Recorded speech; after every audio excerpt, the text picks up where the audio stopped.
എല്ലാ കൂട്ടുകാർക്കും നമസ്കാരം. സീരിയൽ മാനിയ വെറൈറ്റി സ്റ്റോറീസിന്റെ ഏറ്റവും പുതിയൊരു വീഡിയോയിലേക്ക് എല്ലാ കൂട്ടുകാർക്കും സ്വാഗതം കേട്ടോ.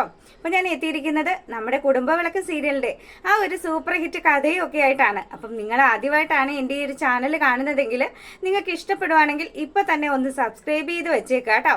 നേരെ നമുക്ക് സുമിത്രയുടെ ആ ഒരു സൂപ്പർ ഹിറ്റ് കഥയിലേക്ക് പോയാലോ. കഥ തുടങ്ങുമ്പോൾ തന്നെ നമ്മളെ കാണിക്കുന്നത് ദീപു ആണെങ്കിൽ തന്റെ അമ്മയ്ക്ക് ആണ്ടുബലി ഇടണം എന്നുള്ള ആ ഒരു കാര്യമൊക്കെ പറഞ്ഞ് സുമിത്രയുടെ അടുത്ത് എത്തുകയാണ്. അപ്പൊ സുമിത്രയോട് കാര്യങ്ങളൊക്കെ പറഞ്ഞപ്പോൾ സുമിത്രയ്ക്ക് വലിയ വിഷമമൊക്കെ ആയി കേട്ടോ. കോമ സ്റ്റേജിലായിരുന്നത് കൊണ്ട് തന്നെ അമ്മയുടെ മരണവും അതിന്റെ ആ ഒരു ചടങ്ങുകളിലൊന്നും നമ്മുടെ സുമിത്രയ്ക്ക് പങ്കെടുക്കാൻ സാധിച്ചില്ലല്ലോ. അപ്പൊ അതിന്റെ ഒരു വിഷമമൊക്കെ സുമിത്രയ്ക്കുണ്ട്.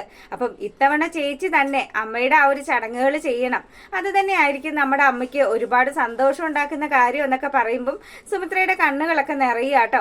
അങ്ങനെ അനിയന് വാക്കൊക്കെ നൽകി, ഞാൻ എന്തായാലും നാളെ ക്ഷേത്രത്തിൽ എത്തിക്കോളാം, അപ്പൊ നീയും അവിടെ വന്നാൽ മതി, നമുക്ക് ഒരുമിച്ച് ബലിയിടാം, എന്തായാലും നമ്മൾ രണ്ട് മക്കളും അമ്മയ്ക്ക് പ്രിയപ്പെട്ടത് തന്നെയാണല്ലോ എന്നൊക്കെ പറഞ്ഞ് ദീപുവിനെ യാത്രയാക്കിയാണ് സുമിത്ര.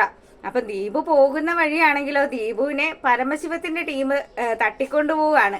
അപ്പം ഇവനെ തട്ടിക്കൊണ്ടു പോയതും അവൻ ഒരുപാട് പ്രാവശ്യം പറയുന്നുണ്ട്, എന്റെ പൊന്നു പരമശിവം, ദാ രഞ്ജിതയോട് ഞാൻ കാശ് ചോദിച്ചിട്ടുണ്ട്, അപ്പൊ രഞ്ജിത പൈസയൊക്കെ തരാമെന്ന് പറഞ്ഞിട്ടുണ്ട്, ദയവ് ചെയ്ത് എന്നെ ഇപ്പൊ പിടിച്ചോണ്ട് പോവരുത്, എന്റെ മോനും എന്റെ ഭാര്യയും ഒക്കെ എന്നെ കാത്തിരിക്കുകയാണ്. അപ്പൊ എന്തൊക്കെ പറഞ്ഞിട്ടും ഒരു പ്രയോജനവും ഇല്ല. പരമശിവമാണെങ്കിലോ, നീ പൂഴ്ത്തി വെച്ചിരിക്കുന്ന ആ പൈസയൊക്കെ ഇങ്ങനെ എടുത്തോണ്ട് വാ എന്നും പറഞ്ഞ് ഇവനെ ഭീഷണിപ്പെടുത്തുകയാണ്.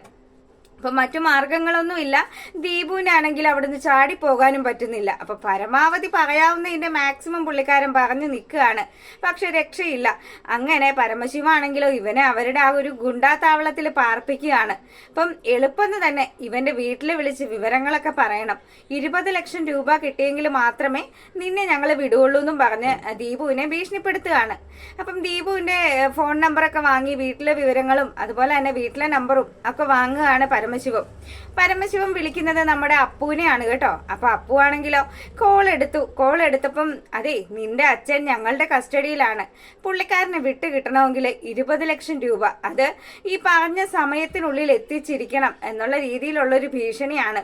അല്ലെങ്കിൽ ഉണ്ടല്ലോ നിന്റെ അച്ഛനെ കൊന്ന് ഞങ്ങൾ തള്ളുവെന്ന് തന്നെ പരമശിവത്തിന്റെ ആ ഒരു ആൾക്കാർ വിളിച്ചു പറയുകയാണ്. അപ്പൊ ദീപു ഇങ്ങനെ ഒരു അവസ്ഥയിൽ പെട്ടിരിക്കുകയാണ് എന്നറിയുമ്പോൾ നമ്മുടെ അപ്പുവിന് പേടിയായി. അപ്പം അപ്പുവിന്റെ അടുത്ത് നമ്മുടെ ചിത്രയും ഇരിക്കുന്നുണ്ട്. ചിത്രയ്ക്കും ടെൻഷനായി. അപ്പം അച്ഛൻ അത്യാവശ്യം ശത്രുക്കളും അതുപോലെ തന്നെ കടബാധ്യതകളും ഒക്കെ ഉള്ള കാര്യം അപ്പുവിനും അറിയാം, ചിത്രയ്ക്കും അറിയാം. അപ്പം ഇവര് രണ്ടാളും ഭയങ്കരമായിട്ട് ടെൻഷൻ അടിക്കുകയാണ്. ഉടനെ തന്നെ ചിത്രയാണെങ്കിൽ കരച്ചിലും ബഹളവും ഒക്കെ ആയി. ദീപുവേട്ടന് എന്ത് പറ്റി, ദീപുവേട്ടനെ ആരായിരിക്കും ഇങ്ങനെ തട്ടിക്കൊണ്ടു പോയത് എന്നുള്ള ടെൻഷനാണ് ചിത്രയ്ക്കുള്ളത്. അപ്പു പരമാവധി ആശ്വസിപ്പിക്കാൻ ശ്രമിക്കുന്നുണ്ടെങ്കിലും പുള്ളിക്കാരിയാണെങ്കിൽ ഭയങ്കര ടെൻഷനിലാണ്. അപ്പൊ ഇങ്ങനെ ഇരിക്കുമ്പോഴത്തേക്കിനും ഇനി ഞാൻ അപ്പച്ചിയെ വിളിച്ച് വിവരങ്ങൾ പറയാമെന്നും പറഞ്ഞ് അപ്പു ആണെങ്കിൽ സുമിത്രയെ വിളിക്കുകയാണ്. അപ്പൊ സുമിത്രയാണെങ്കിൽ കോൾ എടുത്തതും, എന്താ അപ്പു, എന്താ വിളിച്ചതെന്ന് ചോദിക്കുകയാണ്. അതെ ആന്റി, എനിക്കൊരു കാര്യം പറയാനുണ്ട്, അച്ഛൻ അവിടെ നിന്ന് പോകുന്നില്ലേ, അത് കഴിഞ്ഞപ്പോഴത്തേക്കിനും അച്ഛനെ ആരൊക്കെയോ ചേർന്ന് തട്ടിക്കൊണ്ടു പോയി, ഇതാ ഇപ്പം എന്നെ വിളിച്ചിട്ട് ഒരു 20 ലക്ഷം രൂപ തരണമെന്നൊക്കെ അവർ ആവശ്യപ്പെട്ടു. അപ്പം ഞാൻ എന്ത് ചെയ്യണം, എനിക്ക് ആകെ ടെൻഷനാകുകയാണ്. ആ പൈസ അത് കൊടുത്തില്ലെങ്കിൽ അച്ഛനെ അവർ കൊന്നു കളയുമെന്നാണ് ഭീഷണിപ്പെടുത്തിയിരിക്കുന്നത്. അപ്പൊ ഇത് കേൾക്കുമ്പോ നമ്മുടെ സുമിത്രയ്ക്ക് വലിയ വിഷമമായി. ആരാണ് ഈ ഒരു ചതി ചെയ്തത് എന്നുള്ള കാര്യമാണ് സുമിത്ര ആദ്യം തന്നെ ആലോചിക്കുന്നത്. അല്ല ചിത്ര എന്തേന്ന് ചോദിച്ചു. അപ്പം ചിത്രാമ്മ ദാ ഇവിടെ ഇരുന്ന് ഭയങ്കര കരച്ചിലാണ്. ഞാൻ ഫോൺ കൊടുക്കാന്ന് പറയുമ്പോഴത്തേക്കിനും ചിത്ര വേഗം ഫോണൊക്കെ വാങ്ങി, ചേച്ചി ഇങ്ങനെയൊക്കെയാണ് ചേച്ചി സംഭവിച്ചത്, ആരാണ് തട്ടിക്കൊണ്ട് പോയതെന്നൊന്നും അറിയത്തില്ല, ചേട്ടനാണെങ്കിൽ ആ പരമശിവത്തിനും അതുപോലെ തന്നെ രഞ്ജിതയൊക്കെ ആയിട്ട് എന്തൊക്കെയോ ചുറ്റിക്കളികളൊക്കെ ഉണ്ടായിരുന്നു, അപ്പം എന്തുകൊണ്ടാണ് പുള്ളിക്കാരൻ ഇങ്ങനെ സംഭവിച്ചത് എന്നുള്ള കാര്യം എനിക്കറിയില്ല, ഈ പറയുന്ന സമയത്തിനുള്ളിൽ 20 ലക്ഷം രൂപ ഞങ്ങൾ എവിടെ നിന്ന് ഉണ്ടാക്കാനാണ് എന്നുള്ള ടെൻഷനാണ് ചിത്രയ്ക്കുള്ളത്. അത് കൊടുത്തില്ലെങ്കിൽ ദീപുവിന്റെ കാര്യം പോക്കാണ് എന്നുള്ള കാര്യം സുമിത്രയോട് ചിത്ര പറയുമ്പോഴത്തേക്കിനും സുമിത്ര ഇങ്ങനെ ആലോചിക്കുകയാണ്. രഞ്ജിതയുടെ ആ ഒരു കൈകൾ തന്നെ ആയിരിക്കും ഇതിന് പിന്നില്. പിന്നെ ആ ഒരു ബർത്ത്ഡേ പാർട്ടിക്ക് പോയ സമയത്താണെങ്കിൽ നമ്മുടെ സുമിത്രയും കേട്ടതാണല്ലോ ദീപുവും അതുപോലെ തന്നെ പരമശിവവും തമ്മിലുള്ള ഇടപാട്. അപ്പം ഈ ഒരു കാര്യമൊക്കെ ഇങ്ങനെ ആലോചിക്കുമ്പോഴത്തേക്കിനും സുമിത്ര പറയുന്നുണ്ട്, നീ സമാധാനപ്പെട്ട് എന്തായാലും എത്രയും പെട്ടെന്ന് തന്നെ ദീപുവിനെ കണ്ടുപിടിക്കാനുള്ള കാര്യങ്ങൾ നമുക്ക് ചെയ്യാമെന്നും പറഞ്ഞ് ചിത്രയെ ആശ്വസിപ്പിക്കുകയാണ്. അതിനുശേഷം സുമിത്ര ഇങ്ങനെ ഓരോ കാര്യങ്ങൾ ആലോചിക്കുമ്പം ഈ കോള് വന്നത് ആരുടേതാണ് എന്നും ചോദിച്ച് നമ്മുടെ പൂജയും സരസ്വതി അമ്മയും സുമിത്രയുടെ പറ്റയിലേക്ക് വരികയാണ്. അപ്പം വന്ന പാടെ തന്നെ ഇന്ന പോലെ ദീപു അങ്കിളിനെ ആരോ തട്ടിക്കൊണ്ടുപോയി, അപ്പം 20 ലക്ഷം രൂപ കൊടുത്തെങ്കിൽ മാത്രമേ വിടുകയുള്ളൂ എന്നുള്ള കാര്യമൊക്കെ ഇങ്ങനെ പറയുകയാണ്. 20 ലക്ഷം രൂപയോ എന്നൊക്കെ ചോദിച്ച് സരസ്വതി അമ്മ അപ്പൊ തന്നെ ഞെട്ടി. എടി മോളെ, അവനാണെങ്കിൽ ഒരുപാട് പേർക്ക് പൈസയൊക്കെ കൊടുക്കാനുണ്ടാവുമല്ലോ, അപ്പൊ അങ്ങനെയുള്ള ആരെങ്കിലും തട്ടിക്കൊണ്ടുപോയതായിരിക്കും, ഇനി കാശ് കൊടുത്താൽ മാത്രമേ അവര് വെറുതെ വിടുകയുള്ളൂ എന്നൊക്കെ പറഞ്ഞ് സരസ്വതി അമ്മ ഒന്നുകൂടി പേടിപ്പിക്കുകയാണ് സുമിത്രയെ. അപ്പൊ സുമിത്രയ്ക്കാണെങ്കിൽ ആകെ മൊത്തം ടെൻഷൻ അടിച്ചു. ഇനിയിപ്പൊ എന്ത് ചെയ്യും? ഈ പറഞ്ഞ 20 ലക്ഷം രൂപയൊന്നും ഇവരെ കൊണ്ട് കൂട്ടിയാൽ കൂടില്ലല്ലോ.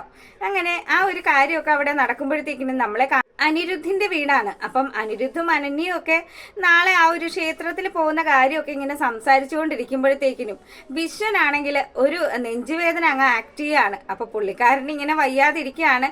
എന്തായാലും ജീവനോടെ ഇരിക്കുന്നത് സുമിത്രയ്ക്ക് വേണ്ടിയിട്ട് മകൻ ഇനി ബലിയിടുന്നത് ശരിയല്ല. അപ്പൊ ഇത്രയും കാലവും നമ്മൾക്ക് ആർക്കും അറിയില്ലായിരുന്നല്ലോ എന്നുള്ള കാര്യം പ്രേമയോട് പറയുമ്പോൾ പ്രേമ പറയുന്നുണ്ട്, അതെ മനുഷ്യ, നിങ്ങൾക്കിപ്പൊ നെഞ്ചുവേദനയേ ഉള്ളൂ, അത് വന്ന് നിങ്ങൾ തട്ടിപ്പോണ്ട എന്നുണ്ടെങ്കിൽ അവൻ എന്തെങ്കിലും കാണിച്ചോട്ടെ, നിങ്ങൾ നിങ്ങളുടെ പാട് നോക്കെന്നും പറഞ്ഞ് ആ ഒരു വിശ്വത്തെ പറഞ്ഞ് ഭീഷണിപ്പെടുത്തുകയാണ് പ്രേമ. അപ്പൊ പ്രേമയുടെ ആ ഒരു ഇഷ്ടമില്ലായ്മയൊക്കെ വിശ്വത്തിന് അറിയാവുന്നത് കൊണ്ട് തന്നെ വിശ്വമാണെങ്കിലോ ആയിക്കോട്ടെ, എനിക്ക് എന്തായാലും വയ്യ, എനിക്ക് ഹോസ്പിറ്റലിൽ പോകണം എന്നുള്ള കാര്യമൊക്കെ പറയുകയാണ്. അപ്പം അച്ഛന് വയ്യെന്ന് അറിഞ്ഞപ്പോഴത്തേക്കിനും അനന്യയും അതുപോലെ തന്നെ നമ്മുടെ അനിയും കൂടി ഓടിയെത്തുകയാണ്. അപ്പം അമ്മ എന്തായാലും അച്ഛൻ്റെ കാര്യങ്ങളിൽ വലിയ ശ്രദ്ധയൊന്നും കാണിക്കില്ല എന്നുള്ളത് നമ്മുടെ അനന്യയ്ക്ക് അറിയാം.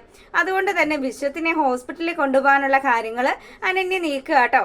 അപ്പൊ ഈ സമയമാണെങ്കിലോ നമ്മുടെ പരമശിവത്തിന്റെ ഗുണ്ടകൾ അങ്ങ് മാറി ആ ഒരു സമയത്താണെങ്കിൽ ദീപുവിന്റെ ആ ഒരു ഫോൺ കട്ടെടുക്കുകയാണ്. അപ്പം അത്യാവശ്യം നല്ല കള്ളത്തരവും കുന്നായ്മയൊക്കെ ഉള്ളത് കൊണ്ട് പുള്ളിക്കാരൻ ഇത് വളരെ ഈസി ആയിരുന്നു.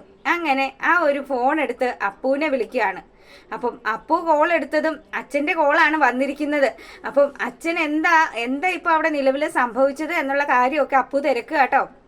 അപ്പുവിനോട് ദീപു പറയുന്നുണ്ട്, മോനെ അച്ഛനെ തട്ടിക്കൊണ്ടുപോയത് പരമശിവമാണ്.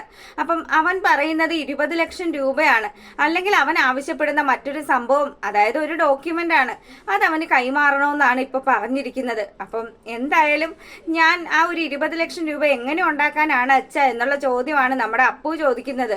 കാര്യം കടം വാങ്ങിക്കാൻ പോലും നിവർത്തിയില്ലാത്തൊരവസ്ഥയിലാണ് ഇപ്പം. ദീപു ആണെങ്കിൽ തലയ്ക്ക് ചുറ്റും കടം ഉണ്ടാക്കി വെച്ചിരിക്കുകയാണല്ലോ. അതുകൊണ്ട് തന്നെ ഇനിയിപ്പോൾ ആരോട് പോയി പൈസ ചോദിക്കും എന്നുള്ള ടെൻഷനിൽ നിൽക്കുകയാണ്. അപ്പം ദീപു ഒരു കാര്യം പറയാണ്, അച്ഛന്റെ അലമാരിയുടെ അകത്ത് ഒരു ഡോക്യുമെന്റ് ഇരിക്കുന്നുണ്ട്, ആ ഒരു ഡോക്യുമെന്റ് എത്രയും പെട്ടെന്ന് ഇവിടെ എത്തിക്കണം. അയാൾ പറഞ്ഞ ആ ഒരു സ്ഥലത്ത് ആ ഒരു സമയത്ത് ആ ഒരു ഡോക്യുമെന്റ് എത്തിച്ചു കഴിഞ്ഞാൽ പൈസ ഒരുപക്ഷെ കൊടുക്കേണ്ടി വരില്ല. അതുകൊണ്ട് മോൻ എത്രയും പെട്ടെന്ന് തന്നെ അതെടുത്തോണ്ട് വരണമെന്ന് പറയുകയാണ്. അപ്പൊ ഈ ഡോക്യുമെന്റ് സംഭവമൊക്കെ പറയുമ്പോഴത്തേക്കിനും നമ്മുടെ അപ്പൂന് എന്തൊക്കെയോ ഡൗട്ട് അടിക്കുകയാണ്. പെട്ടെന്ന് തന്നെ പരമശിവാണെങ്കിൽ വരുന്നത് കണ്ട് നമ്മുടെ ദീപു കോള് കട്ട് ചെയ്യാണ്. അപ്പം എന്താടാ ഒരു കള്ളലക്ഷണം, നീ ആ സുമിത്രയെ പിഴിഞ്ഞ് ഒരുപാട് ഉണ്ടാക്കിയതല്ലേ, സ്വന്തം ചോരയെ തന്നെയാണ് നീ ചതിച്ച് ഇത്രയധികം മുതലൊക്കെ ഉണ്ടാക്കിയത്, എന്നിട്ടും നിന്റെ ആക്രാന്തം മാറിയില്ലല്ലോ. അതെ, നീ ആ ഒരു സുമിത്രാസിന്റെ ആ ഒരു രേഖകള് അത് എന്നെ ഏൽപ്പിക്കുന്നതായിരിക്കും നിനക്ക് നല്ലത് എന്നുള്ള കാര്യമൊക്കെ പറഞ്ഞ് ദീപുവിനെ അങ്ങ് പേടിപ്പിക്കുകയാണ് പരമശിവം. അതെ, പരമശിവത്തിന്റെ കാര്യങ്ങളെല്ലാം നിനക്ക് വ്യക്തമായിട്ട് അറിയാവുന്നതാണല്ലോ. ഞാനുണ്ടല്ലോ വിചാരിച്ചു കഴിഞ്ഞാൽ നിന്റെ കുടുംബത്തോടു കൂടി കത്തിക്കാൻ സാധിക്കും എന്നുള്ള കാര്യമൊക്കെ പറയുമ്പോൾ ദീപുവിന് ചെറിയ പേടിയൊക്കെ ഉണ്ട്. അതുകൊണ്ട് തന്നെ ദീപു ആണെങ്കിൽ എന്റെ മകൻ അവൻ ഇവിടെ എത്തിച്ചിരിക്കും, നിങ്ങൾ ദയവ് ചെയ്ത് ഞാൻ പറയുന്നതൊന്ന് വിശ്വസിക്കെന്ന് പറയുകയാണ്. അപ്പം നമ്മുടെ അപ്പു ആണെങ്കിൽ വീട്ടിലിരുന്നുകൊണ്ട് ആലോചിക്കുക കേട്ടോ, അച്ഛൻ എന്ത് ഡോക്യുമെന്റിന്റെ കാര്യമാണ് പറഞ്ഞത്. അപ്പം സുമിത്രയെ ചതിച്ച് പുള്ളിക്കാരൻ കൈവശപ്പെടുത്തിയ ആ ഒരു മുതൽ തന്നെയാണ് ഇവിടെ വലിയൊരു വിഷയമായിട്ട് നിൽക്കുന്നത്. അപ്പൊ പരമശിവത്തിനാണെങ്കിൽ ഇപ്പൊ നമ്മുടെ ശ്രീനിലയം കയ്യിലാക്കിയതുപോലെ തന്നെ ആ ഒരു സുമിത്രാസം കൂടെ കയ്യിലാക്കണം, അത് മാത്രമാണ് പുള്ളിക്കാരന്റെ ഒരു ഉദ്ദേശം. അപ്പൊ ഇങ്ങനെയുള്ള ഒരു സൂപ്പർ ഹിറ്റ് വിശേഷങ്ങളൊക്കെ കാണിച്ചുകൊണ്ടാണ് നമ്മുടെ ആ ഒരു കുടുംബവിളക്കിന്റെ കഥ വരുന്നത്. അപ്പൊ എല്ലാവരും മറക്കാതെ കാണുക. എല്ലാവരുടെയും സ്നേഹത്തിനും സപ്പോർട്ടിനും ഒക്കെ ഒരുപാട് നന്ദിയുണ്ട്. നമ്മുടെ ചാനൽ കൂടെ ഒന്ന് സബ്സ്ക്രൈബ് ചെയ്യുക, സപ്പോർട്ട് ചെയ്യുക. അപ്പം എല്ലാവർക്കും നല്ലൊരു രാത്രിയൊക്കെ ആശംസിച്ചുകൊണ്ട് നമ്മൾ വീഡിയോ വൈൻഡപ്പ് ചെയ്യാണ് കേട്ടോ. താങ്ക്